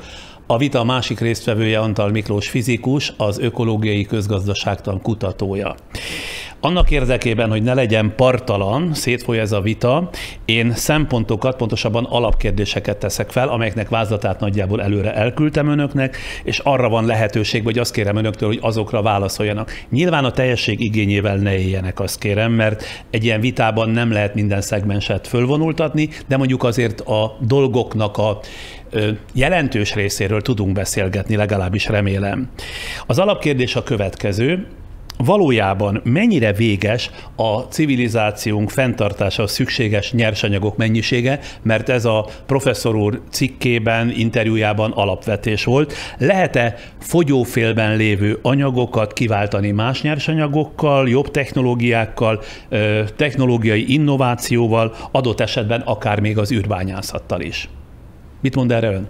Hát én azt mondom, hogy ezek az erőforrások, főleg azzal a tervezett felhasználással, amivel ugye a világ elindult a alternatív energiatermelés irányába, ezek erősen korlátosak. Tehát az évszázad közepére már lesznek olyan erőforrások, olyan kritikus nyersanyagok, amelyeknek a ma ismert készletei azok kimerülő félben lesznek. Szerintem nagyon függ attól, hogy milyen erőforrásról beszélünk, és hogy milyen szolgáltatást várunk ezektől az erőforrásoktól. Vannak olyan példák, hogy történelmileg ugyanazt a szolgáltatást sokkal kisebb erőforrással tudjuk megkapni, tehát például világítás ilyen, hogy annak idején el kellett tüzelnünk egy csomó mindent annak érdekében, hogy világos legyen, most pedig a LED-es lámpákkal alig fogyasztunk energiát, és mégis fény van, de van egy csomó olyan terület is, ahol ilyen jellegű technológiai megoldás nem látható. Én azt mondom, hogy a léptékkel van probléma, tehát olyan nagyságrendben kell az új technológiáknak megvalósulniuk, amelyek szintén komoly erőforrás kérdéseket vetnek fel. Tehát ahogy ugye az emberiség lélekszáma nő és a fogyasztás nőni akar, így ezekre az anyagokra egyre nagyobb mennyiségben lesz szükség. Szóba került ugye a LED az valóban sokkal gazdaságosabb energetikailag, viszont használ olyan elemeket, amelyek a hagyományos izzólámpákba például nem kellettek, és amelyeknek a erőforrásai, nyersanyagai azok a kritikus elemek közé tartoznak. Tehát ilyen értelemben azért mindennek ára van. Konkrétan megnézhetjük, hogy akkor tulajdonképpen mennyire lehetnek ezek az anyagok szűkösen hozzáférhetők, és ugye, hogyha bemegyünk a boltba, az ár valamilyen szinten ezt kell, hogy mutassa, mert hogyha rendkívül szűkösen hozzáférhető, akkor ugye valószínű nagyon drága lesz a LED. Én nem akarom azt mondani, hogy a piac tökéletesen működik, és nem lehetnek ebbe ársokkok, és nem tud majd hirtelen megugradni az ár, de hogy azért azt is lehet látni, hogy a technológiai fejlődés azért bizonyos esetekben lent tudja tartani ezeket az árakat. Például a foszfát esetében, ugye a foszfort azt mint kritikus elemet emeltem ki, ott például előfordult már néhány évvel ezelőtt, hogy 8-szorosára nőtt az ára egyik pillanatra a másikra, tehát itt azért nem a rendelkezésre álló mennyiség határozza meg az árat, hanem sokkal inkább spekuláció. Tehát én az árnak és az erőforrások rendelkezésére állásának a kapcsolatát azért nem látom teljesen megnyugtatónak. A még rendelkezésre álló nyersanyagkészletekre mi jellemző, inkább mennyiségi vagy elosztási válság van? Most még az elosztási problémák vannak. Az, hogy ezek az erőforrások nagyon kevés helyen koncentráltan és olyan országokban állnak rendelkezésre, amelyeknek azért a stabilitása legalábbis vitatott. Tehát nehéz ezekhez hozzáférni. Természetesen, hogyha ezeket a terveket megvalósítjuk, ezeket a nagy léptékű, én azt mondtam csillagháborús terveket, akkor már mennyiségi problémák is lesznek. Ezek nyilvánvaló, hogy később fognak bekövetkezni, de előtte már ezeknek az elosztási, logisztikai problémái meg fognak jelenni. Egyébként azok a Covid alatt is megjelentek a logisztikai problémák az erőforrásoknál. Nem jöttek a szállítmányok úgy, ahogy kellett volna. Nem szállítási gondok voltak, konténerek gondok voltak. Igen, tehát ezek a problémák már tulajdonképpen megmutatták magukat. Hogyha azon gondolkodunk, hogy a jövő milyen lesz, akkor mind a két oldalon lehetnek változások. Tehát ugye kimerülhetnek bizonyos források, új forrásokat találhatunk, és a felhasználásnak a különböző típusai közül is lehet, hogy bizonyos dolgok eliminálhatók, mások nem. Tehát, hogy például fémekből lehet magánrepülőt is, meg villamost is gyártani, és ugye egyáltalán nem mindegy, hogyha valamelyiket elimináljuk ebből a halmazból, akkor melyik lesz az. És ugye itt sajnos az sem nyilvánvaló, hogy mindig a társadalmilag legfontosabbak maradnak a halmazba, és ebből ugye keletkezhet nagy társadalmi feszültség is, de hát ez az emberi társadalmak sajátja, hogy az erőviszonyok azok legalább olyan fontosak, mint az, hogy fizikailag mi áll rendelkezésre. Tökéletesen egyetértek, tehát hogyha ebbe az irányba mozdul a világ, hogy hajlandó lemondani bizonyos jelenlegi státuszkóról, arról, hogy a megszokott dolgok ugyanígy folytatódjanak, akkor van remény arra, hogy megfelelő technológiai fejlődéssel, megfelelő felhasználással ezt a világot tovább lehessen. Csak ahhoz az lenne a fontos, hogy ebbe az irányba induljunk el. De ha én jól féltem, ön ebben azért nem nagyon hisz. Tehát ugye a világban ez a fajta egységes akarat benne lenne. Hát nem hiszem. Most ugye amit látok, akár európai politikában azt, hogy az elektromos autóra való kötelező átállás, az például pont nem ez, amit Miklós mondott, hogy akkor most tényleg mondjunk le az egyéni közlekedésről, és az erőforrásokat fordítsuk inkább a tömegközlekedésre, hanem inkább megteremtjük egy új iparágnak az alapját. Tehát nem látom a szándékot erre. Nem hiszem, hogy ez egységes akarat kell. Tehát a társadalom nem jellemzően nem az egységes akarat, hanem valamilyen akaratok győzelme útján szokott haladni. Tehát itt körülbelül mondjuk a fosszilis energiahordozók esetében például arról van szó, hogy ott le kell nyomni bizonyos érdekköröket. Mondjuk az ExxonMobil, mint a világ egyik legerősebb cége, vagy a BP, mint a világ másik nagyon erős cége, ugye abban érdekelt, hogy fenntartsa a fosszilis energiahordozóknak a fenntartását, és óriási összegeket tesz bele abba, hogy lobby tevékenységgel ezt a célt szolgálja. Ezeket a lobbycsoportokat, ezeket az erőket egyszerűen le kell nyomni, mert őtőlük nem várható, hogy majd ők meg fognak változni, hiszen 40 éve, 50 éve ezen a pályán vannak. Az olaj elégetése során, a gáz elégetése során éghajlatváltozást okoznak. És ugye a 70-es években tudták, hogy éghajlatváltozást fognak okozni, és például a tengeri infrastruktúrájukat megerősítették, fölkészülve az erősebb viharokra. Tehát egyik oldalról azt mondták, hogy lesz éghajlatváltozás, nekünk erre fel kell készülni, másrészt elkezdtek hazudni azzal kapcsolatban, hogy lesz-e ilyen hatás. És ugye ennek a mai napig isszuk a levét, mert ezért ilyen az aránya még mindig ezeknek az energiahordozóknak az energiamixbe. Tehát bizonyos... Mert lenne mivel egyébként kiváltani? Na hát itt lehet közöttünk vita, hogy az én megítélésem szerint elképzelhető az energiafelhasználásnak egy viszonylag radikális csökkentése, és elképzelhető a megújuló energiaforrásoknak a jóval nagyobb mértékű felhasználása. Akkor, ha már itt tartunk, melyikük minek alapján számolta ki a különféle energianyerési formák hatékonyságát, illetve a károsanyag kibocsátásukat, a szükségletüket? Valóban zsákutca a nap és a szélenergia, valóban ellehetetleníti például a mezőgazdasági termelést azzal, hogy elfoglalja a napelemparkok létesítése. Igaz-e ugyanez mondjuk a bioetanolra? Ezt a cikkéből vettem ezeket a példákat. Igen, hát én azt gondolom, hogy ugye mi a különbség köztünk? Én pontosan tudom a különbség okát. Én ugye rendszer szintű energiahatékonysági mutatókat gyűjtöttem az irodalomból, tehát nem én számoltam ki, hanem ezek tudományos közleményekből vannak. A rendszer szintű azt jelenti, hogy nem csak a napelemnek a aktív paneljének a költségeivel számol, hanem hozzáveszi mindazokat a szerkezeti anyagokat, vezetékeket, tartó szerkezeteket, amelyek a tényleges működéshez szükségesek. Sőt, még azt az erőművet is hozzáveszi, amit azért kell fenntartani, mert nem süt mindig a nap és nem fúj mindig a szél, és ezért kellenek úgynevezett kiegyenlítő erőművi kapacitások, amelyek ezeket az időszakokat át tudják hidalni. És ezeket együttvéve elég rossz hatékonysági mutatók jönnek ki. Ismerem az hogy a nap és a szél erőművekre? Igen, azért, mert ezeknek az erőforrásoknak az előállításához rengeteg energia szükségeltetik. Tehát például a 2050-re a világ alumínium termelésének 50%-át a napelemeknek a tartószerkezetének a gyártása fogja kitenni, tehát hogy óriási mennyiségű energiáról beszélünk. Ha jól értem, megint csak, magamnak fordítom ezt le, egyik oldalon, amit nyerünk, a másik oldalon elveszítjük, ugye? Igen, azt mondja ezzel. Igen, csak ugye nem a magánszemély veszíti el, aki mondjuk napelemet telepít a háztetőre, ő neki az első naptól kezdve, az első pillanattól kezdve termel a napelem, és csökkenti a költségeit, de az a napelem az nem magától nőtt ki a földből, hanem annak a napelemnek az előállítása addig rengeteg anyagot és energiát emésztett fel. Persze én nem tudom, aki a napelemet telepítettem a háztetőre, nem is az én dolgom tudni, de ezt globálisan, ha nézzük a világot, akkor ezzel tisztában kell lennünk, hogy az nem magától van. Önmagában nem jelenti azt, hogy ez egy fenntarthatatlan technológia, vagy hogy ez a technológia rosszabb, mint az alternatívái.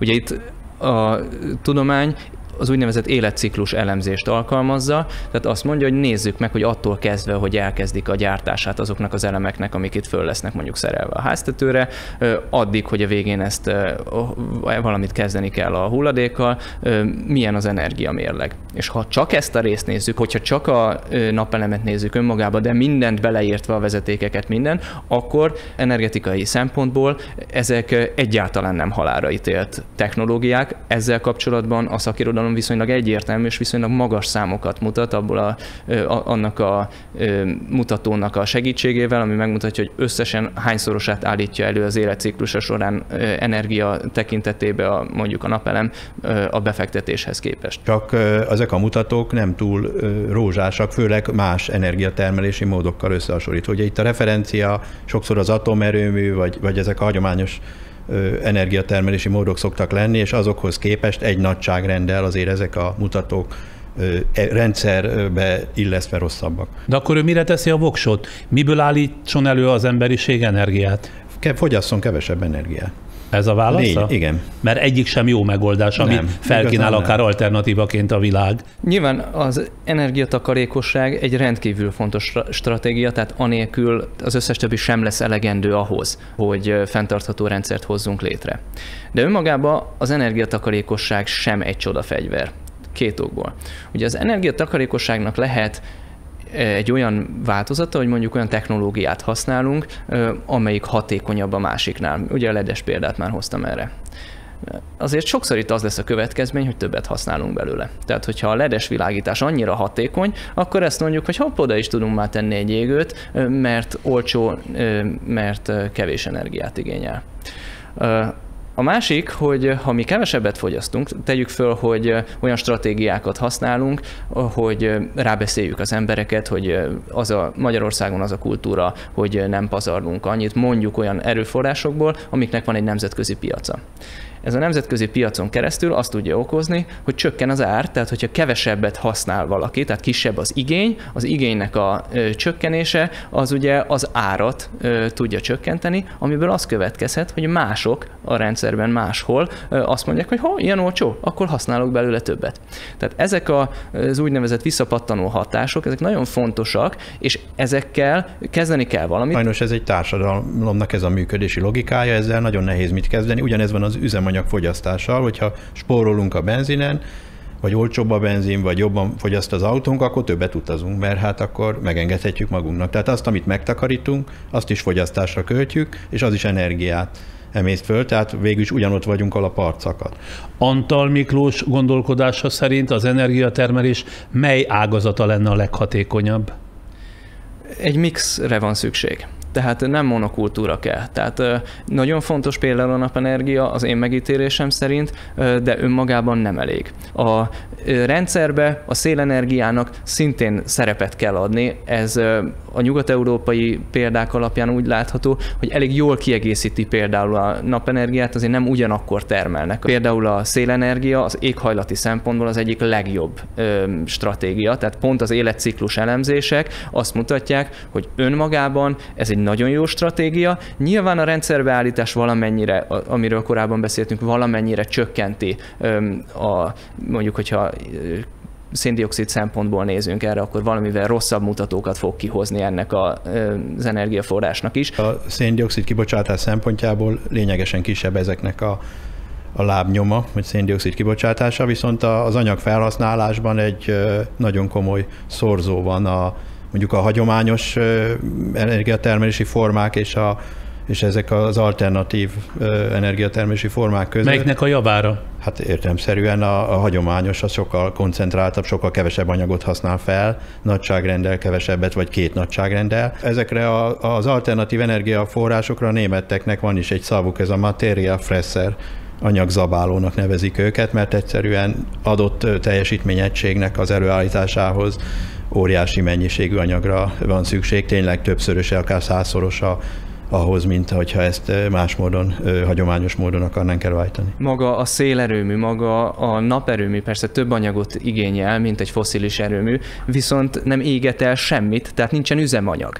Tehát ez viszont egy óriási különbség, tehát hogyha pusztán az anyagok szempontjából nézzük, akkor hát azért az összanyagmérleg azért ebből a szempontból más, hiszen ott folyamatosan szállítani kell be a lignitet, szállítani kell a gázt, szállítani kell az olajat. Azzal nem vitatkozom, hogy lesznek olyan környezeti hatások, amik igen súlyosak, de ez a melyik ujjamat harapjam helyzet.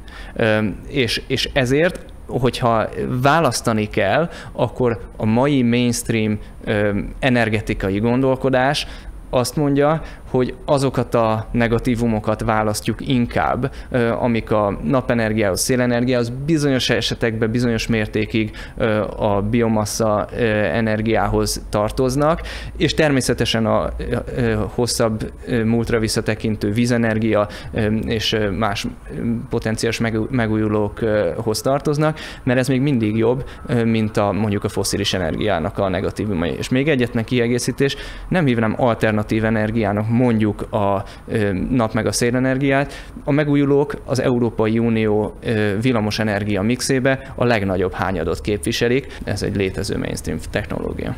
Egyet ugorva, a következő kérdéskör, amit szeretnék tisztázni az önök jelenlétében, hogy valóban végzetes-e már, vagy végzetes lesz-e a közeljövőben a hőmérsékletemelkedés, illetve van-e még a természetnek tűrőképesség tartaléka?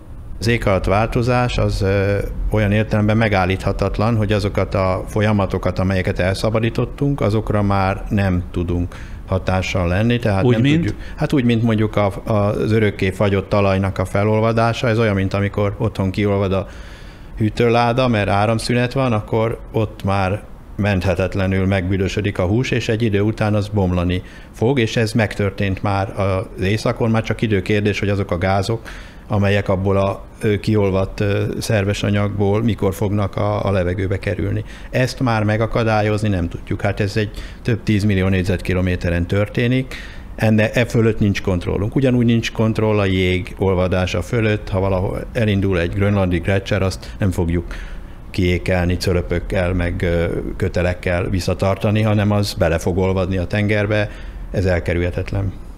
Ez a dihotom gondolkodás, ez a vagy végzetes, vagy nem végzetes, ez szerintem nem szerencsés. Itt arról van szó, hogy mennyire lesz durva a változás, és itt mindig lehet még rosszabb. Na de bocsánat, a professzor úr cikke azért többnyire a rosszat vagy a legrosszabbat mutatta, tehát ez volt mondjuk az alsó küszöböt, azért nevezte meg, mert attól kell tartanunk, vagy legalábbis mondjuk arra érdemes készülnünk. Igen, ugye jól értelmeztem ezt? Igen. Olyan ez, mint egy aknamező. Van egy háborús övezet, és ahogy megyünk közelebb a háborús övezethez, egyre több az akna. És mi most sétálunk a háborús övezet felé, és minél tovább megyünk ezen az úton, annál nagyobb az esély, hogy föl fogunk robbanni.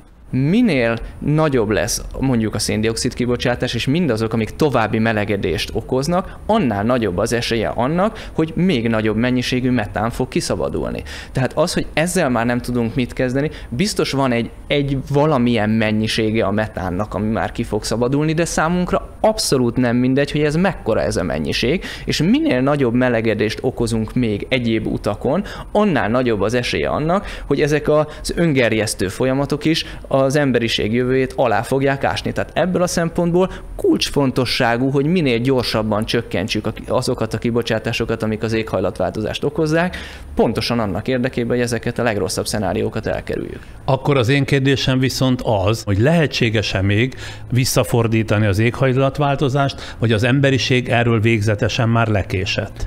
Hát visszafordítani nem, amit lehet, azt lassítani vagy megállítani esetleg olyan értelemben, hogyha erre a természet is hajlandó. Tehát azért vannak olyan folyamatok, amelyeket jelenleg nem ismerünk. Például egyébként ez a fagyott talajnak az olvadása is elég kevéssé ismert, mert ezek azért elég távoli területek. Jelenleg olyan 300 millió tonna szén szabadul ki évente a örökké fagyott talajból, illetve hát most már felolvadt talajból, és ezt tulajdonképpen nem számoljuk bele a kibocsátásba, hiszen az adott államokra és adott országokra vonatkozik. Ez is egy többlet szén-dioxid forrás, csak nincs fölötte kontroll. Azt nem állítja ma a tudomány, hogy egész biztosan tovább fog emiatt melegedni a Föld, azért mert van egy csomó másik feedback is. Tehát például, hogyha mi most leállítjuk a kibocsátásokat, akkor a légköri szén-dioxid koncentráció az nem marad konstans, nem marad állandó, mert továbbra is lesznek olyan nyelők, mint például az óceán, amik nyelnek szén-dioxidot a levegőből. Tehát ez egy másik feedback, ez pont segít minket. Tehát itt ezzel kapcsolatban pont szerencsénk van, hogyha leállítjuk, akkor ez azt jelenti, hogy csökken a koncentráció. Ez a szakmám, tehát én ezeket a visszacsatolásokat pontosan tudom, de hát ezek azért annál bonyolultabbak, mert ha például melegszik az óceán, akkor kevesebb szén-dioxidot tud megtartani, vagy egy ökológiai rendszer, ha összeomlik, vagy az állapota romlik, akkor például több szenet bocsát a levegőbe. Ha ugyanúgy ezek az északi területen levő erdőknek az égése, egyre gyakoribb égése, az egy jelentős visszacsatolás, ami szintén a szén növekedéséhez vezet, tehát tele van a Föld visszacsatolásokkal, és pont ez teszi kockázatossá ezt a rendszert, hogy ezeket a visszacsatolásokat nem látjuk minden elemében, nem tartalmazzák a modellek, nem is tartalmazhatják minden elemében, ezért elég kiszámíthatatlan a jövő. De bőven benne van az, hogy ezek a rendszerek nagy léptékű visszacsatolásokon keresztül nagyon rossz helyzetet fognak számunkra előidézni. És ön inkább ebben hisz. Igen. Csak hogy ez már egy hitkérdés. Tehát ez már egy olyan dolog, amire nincs egyértelmű válasza a tudománynak, hogy mi lesz. Valóban nagyon sokféle visszacsatolás van. A mostani mainstream az inkább mondja azt, hogy ha leállítjuk a kibocsátásokat, akkor várhatóan a felmelegedés is meg fog állni, de azt teljesen egyértelműen oda teszi mellé megjegyzésként, hogy de nagyok azért ezzel kapcsolatban a bizonytalanságok, és ezért szerintem az nagyon fontos, hogy ezt ne egy ilyen tudományos kinyilatkoztatásként mondjuk, hogy igen, itt már nem lehet semmit se tenni, hanem pontosan azt érdemes szerintem hangsúlyozni, hogy itt van egy csomó bizonytalanság, ami miatt az a stratégia a legbiztonságosabb, amiben nagy ütemben fogjuk vissza a kibocsátásokat, mert pont ezeknek a bizonytalanságoknak a negatív hatásait várható értékben ezzel tudjuk csökkenteni. Hogyha az az ára, hogy ezért cserébe mondjuk erőforrásokat, nyersanyagokat merítünk ki, vagy olyan helyzetben manőverezzük magunkat, ahol ezekhez nagyon nehezen férünk hozzá, vagy egy idő után sehogyan sem, akkor ezen az áron azért nagyon kockázatos kizárólag az éghajlatváltozásnak ezen aspektusára koncentrálni. Tehát nyersanyag, erőforrások hozzáférését, mint szempontot oda kell tenni az éghajlatváltozás, a szén-dioxid kibocsátás és az egyebek mellé, mert hogyha nem a teljes képet nézzük, akkor nagyon könnyen zsákutcában találjuk magunkat. Itt tényleg nagyon sok tényezős az egyenlet, és nem lesz olyan megoldás, amiben mindenki mosolyog, de olyan megoldás lehet, amiben az emberek inkább mosolyognak, mint a többibe. De akkor most leegyszerűsítve a kérdésemet, lehetséges-e még visszafordítani az éghajlatváltozást? Arra mit mond ön, és mit mond ön? Ugye ma is folynak kutatások a szén-dioxid kivonásra. Nem tűnik igazán reálisnak az, hogy milliárd tonna szén-dioxidokat vonjunk ki, mert egy akkora iparágat kéne rá fölépíteni, amekkora a világ olaj- meg gázipara együttvéve, mert egyszerűen fizikailag akkora mennyiségekről van szó, a cseppfolyósított szén-dioxid ennyire nagy lenne, csak azzal a nüansznyi eltéréssel, hogy ezt elég nehéz profit alapon felépíteni, mert ugye ez az egész, amit fosszilis iparként látunk, profit alapon épült fel, ezt meg a közjó alapján elég nehéz felépíteni, tehát a visszafordítás gazdasági szempontból nem tűnik egy egyszerű dolognak, de a megállítás, a kibocsátás csökkentés az gazdaságilag ennél egy fokkal esélyesebbnek tűnik, mert ott vannak legalább olyan szereplők, és hát nyilván kollektíve mindnyájan olyan szereplők vagyunk, akik érdekeltek ebben a változásban. Mondjuk szén-dioxid kivonás az egyszerűen nonsens, tehát 3000 milliárd tonna szén-dioxid van a légkörben elszórva, tehát a teljes térfogatban, ez teljesen reménytelen ezzel technológiailag bármit kezdeni, nem csak a gazdasági okokból, meg profit oldaláról, hanem a szükséges infrastruktúra létrehozása, ugyancsak anyagról beszélünk megint, anyag véges voltáról. Én szerintem ez nem a mi kezünkben van. Tehát az éghajlatváltozás, azt mi már elengedtük, olyan értelemben, ha megáll, vagy lelassul, akkor szerencsénk van, de ha beindulnak olyan folyamatok, vagy amelyeket már tulajdonképpen mi váltottunk ki, és azok elmennek valamilyen irányba, akkor arra nem lehet ráhatásunk. Attól nem tart, hogyha ezt kimondja ilyen exakt módon, attól az embereket voltak éppen egy nihilizmusra bíztatja, majd, hogy ne törődjünk vele, hiszen ez a vonat már elment. Nem, én azt mondom, hogy a fenntarthatóságnak sokkal komplexebb a definíciója, a fogalma, mint az éghajlatváltozás önmagában, hanem ahhoz hozzátartozik az energia biztosítása, az élelem biztosítása, a ivóvíz biztosítása és minden más. Tehát bőven van feladata az emberiségnek normális viszonyokat, fenntartható viszonyokat teremteni, tehát ettől még, hogy az éghajlatváltozással mi történik, nem kell a kardunkba dőlni, mert szerintem van bőven feladatunk más területen is. Miért egy szegmens adott esetben az éghajlatváltozás ilyen fokú eltérése nem befolyásolja akkor az egészet? Dehogy nem befolyásolja, de fel kell készülnünk, tehát nekünk adaptálódnunk kell azokhoz a változásokhoz, most is azt kell tennünk. Tulajdonképpen már most is alkalmazkodunk. Van hőségriadó tervünk, egyebek, tehát tulajdonképpen már az alkalmazkodás fázisában vagyunk, ezt kell folytatnunk. Tehát az éghajlatváltozással van teendőnk, van feladatunk, csak nem lehet, én azt mondom, nem lehet a fenntarthatóságot az éghajlatváltozásra és a szén-dioxid kibocsátásra leszűkíteni. Most, hogyha akár azt megnézem, hogy a környezetemben milyen reakciók érkeztek arra híressé vált interjúra, hát depressziótól ne csináljunk amit semmit. A professzor úr adott? Igen.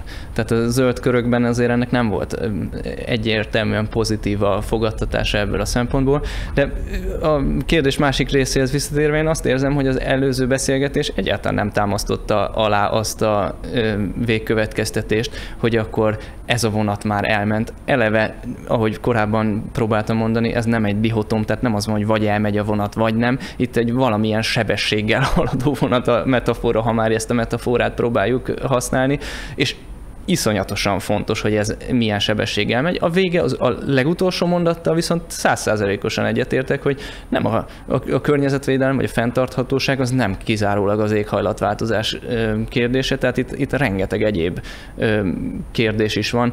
A biodiverzitás kérdése, a szennyezések kérdése, tehát rengeteg olyan kérdés van, amit még figyelembe kell venni, és amivel foglalkozni kell, de Gáncsér András cikkében a kommunikációs stílus volt az, ami nálam kiverte a biztosítókat, mert András azt mondta, hogy ő a tudomány embereként pozícionálta magát, ugye egy rektor egy egyetemen, ez mindjárt ugye az emberek számára azt jelenti, hogy hát ott valószínű azért elég megalapozott dolgokat fog mondani. Több alkalommal említette a cikkben, hogy a tudomány álláspontját képviseli, hogy ez az igazság, és nem tudom, és ugye az én érveim pedig alátámasztották azt, hogy bizonyos esetekben azok nem feltétlenül megalapozott állítások voltak, és ezért számomra ez a fajta kommunikációs stílus nagyon veszélyesnek tűnt. De miért, hogy ennyire szókimondó volt? Nem azzal volt szókimondó, baj? hanem hogy azt olvassa az ember, hogy nem lehet itt már csinálni semmit, amikor az éghajlatváltozás megállításáról van szó.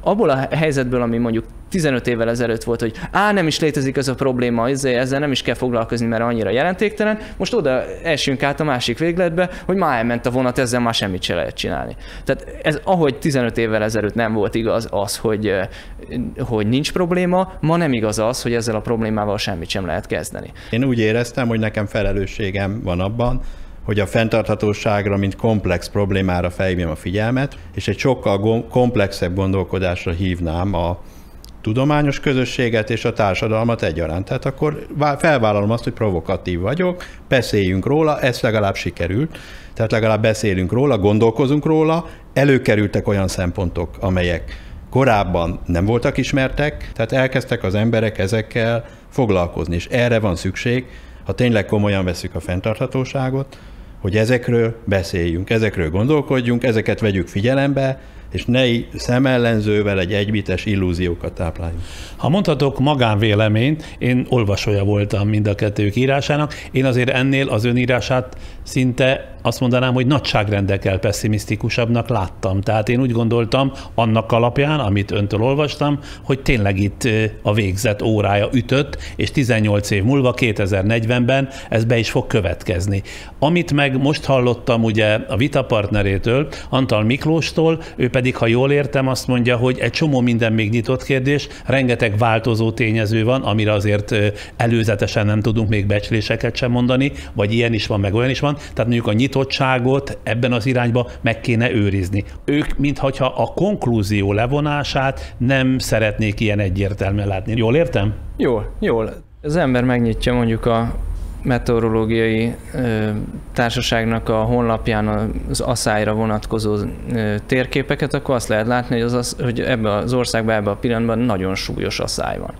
Most azért ez nem véletlen. Ennek nagyon komoly következményei vannak, és nem számíthatunk arra, hogy már jövőre, meg azután sokkal jobb lesz a helyzet. Egyszerűen azért, mert olyan trendek vannak, amik ennek inkább a súlyosbodásra felé mutatnak. És ugye, ahogy ez egyre súlyosabbá válik, és egyre több területet érint, és közben egy csomó egyéb feszültség keletkezik a világban, ebben valóban benne van a háborús potenciál, benne van a nagyon komoly népvándorlásoknak a potenciálja, ami meg megint óriási konfliktust hordoz magában. Tehát, hogy itt valóban arról van szó, hogy nagyon rossz kimenetelek is lehetségesek. Most azzal kapcsolatban, hogy kell-e erőltetett átállás bizonyos területeken, én azt gondolom, hogy például a fosszilis tüzelésű autóknak a kivezetése esetében kell erőltetett átállás, tehát azt gondolom, hogy azokat ki kell vezetni. És még az a helyzet, hogy ezen kívül van 4-5 másik nagyon fontos terület, ugye a táplálkozástól kezdve a túlfogyasztás különböző területeig, ahol radikális változás kell, és ezt iszonyú nehéz, tehát azért nagyon fontosak ezek a beszélgetések, mert nagyon-nagyon nehéz a társadalmi normákat megváltoztatni. És azt gondolom, hogy erre abszolút szükség van azért, mert a mai típusú rendszer az valóban rengeteg szempontból fenntarthatatlan. Új típusú gazdasági rendszert kell építeni, új típusú ellátási láncokra van szükség. Radikálisan más lesz a jövő, mint amilyen a múlt volt. Mindkettőknek köszönöm szépen, hogy vállalták ezt a vitát, ami nem is vita, hanem eszmecsere volt. De örülök annak is, hogy azért a vitakultúrára is mutattak egy példát, mert manapság nem így szoktak vitatkozni, egyébként más nézeteket valló emberek egymással, úgyhogy hálás vagyok ezért is. A nézőktől, hallgatóktól még nem köszönök el, mert támogatónk 5 másodperces üzenetét követően különösen nagy nyomatékot kap a fenntartható fejlődés apró példázatait bemutató Zöld és Zöld című sorozatunk, amelynek következő epizódjával jelentkezünk.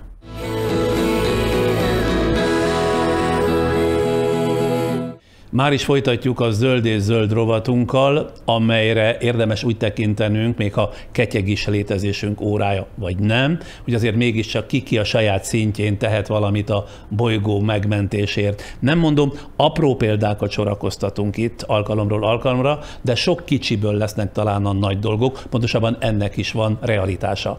Vince Kata sorozatának következő epizódja.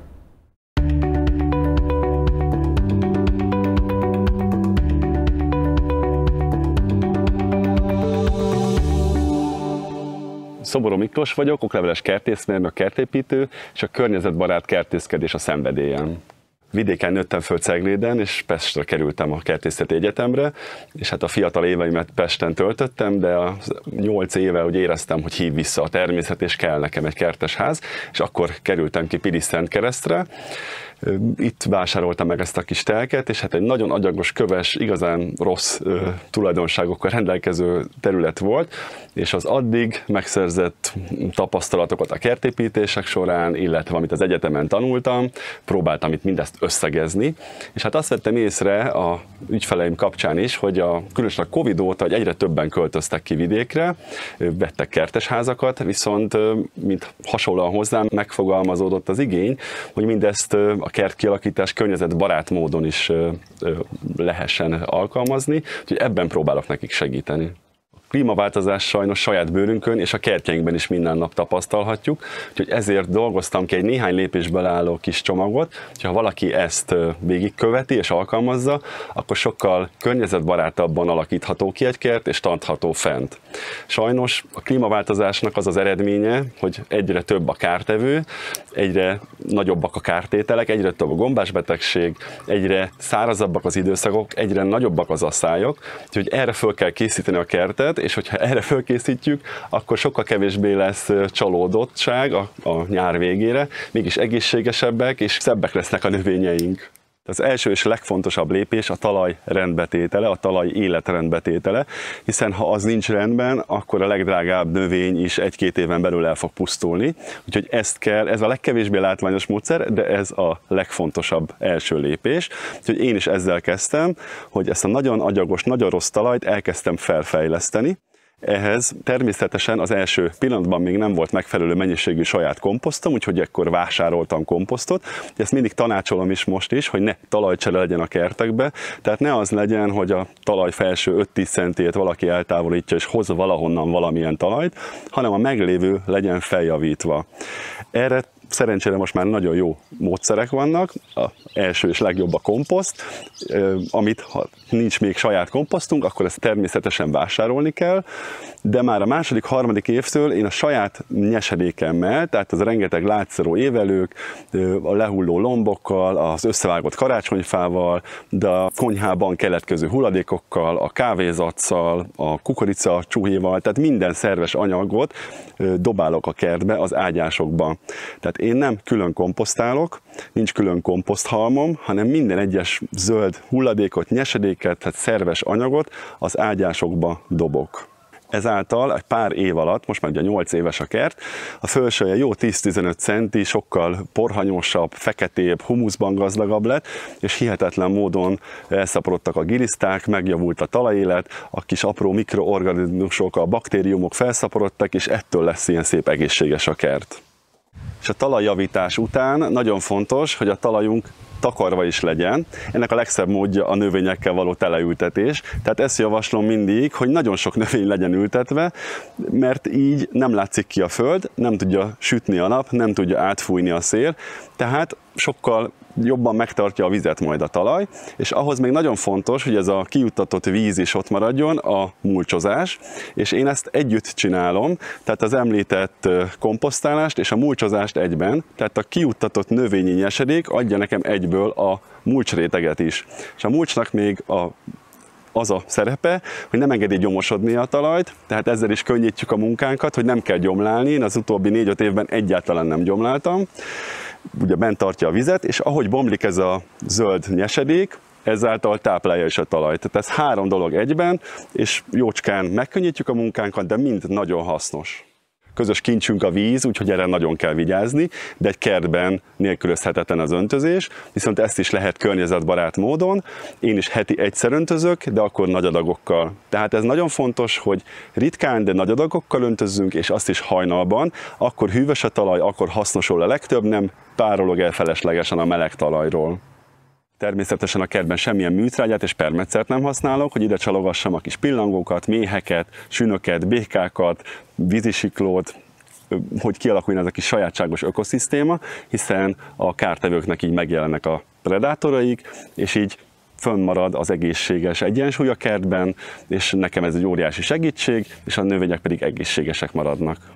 Rendkívül fontos még a tudatos növényvásárlás, tehát ne impulzus vásárlók legyünk, ne válasszuk a kertészeti árudákban a pénztár mellé kihelyezett gyönyörűen virágzó, de nem a mi éghajlatunkra való például himalájai kékmákot, hiszen annak mondjuk egy hűvös és párás esős nyári idő kellene, hát ez értelemszerűen Magyarországon kivitelezhetetlen, hanem tudatosan, akár otthon egy listát készítve készülünk fel a vásárlásra, hogy olyan növényeket válaszunk, ami a magyar klímára, a mi éghajlatunkra, a mi időjárási körülményeinkre megfelelő, és azt bírni is fogja. Szomorú Miklós vagyok, és azt tanácsolom, hogy ne a természet ellenében kertészkedjünk, hanem a természettel összefogva, hiszen mindig a természet fog győzni, viszont ha ezeket a kis alapvető technológiákat alkalmazzátok, akkor sikeres és örömteli lesz a kertészkedés. Hol találkozik a múlt és a jövő? A jelenben. Ne csak figyeljük, legyünk aktív részesei a fejlődésnek, mert minden lépés egy befektetés is a környezetünkért, a világért. Ne csak legyen, tegyen is a jelenben a jövőért. Raiffeisen Bank a fenntarthatóságért. A jövő időben.